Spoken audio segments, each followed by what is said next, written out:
Hello বন্ধুরা, আসসালামু আলাইকুম। আমি নাজমুল ভাই। আজকের ভিডিওতে দেখাবো গাইবান্ধা জেলার সেই গরিবের জাবলং, সেই রোমান্টিক জাবলং নামে পরিচিত। আজকে আমরা সেই জাবলং এর উদ্দেশ্যেই চলে এসেছি। আমার সাথে রয়েছেন দুলাল মামা, নাজিম ভাই। হ্যাঁ, সবাই আমার সঙ্গে আছে। তাই তো আমরা সেই জাবলং দেখার উদ্দেশ্যে চলে আসলাম।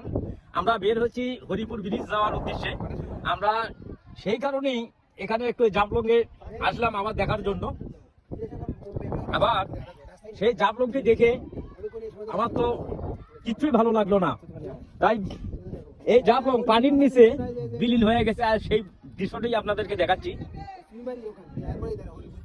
তাই গাইবান্ধা যে সকল ভাইয়েরা আছেন তারা ভিডিওটি বেশি বেশি করে শেয়ার করবেন। এখন জাবলংয়ে এসে যে আগের যে জাবলংয়ে এসে মজা উপভোগ করছিলাম সেই মজা এখন আর হয়তো পাবো না। এখন পানির নিচে সেই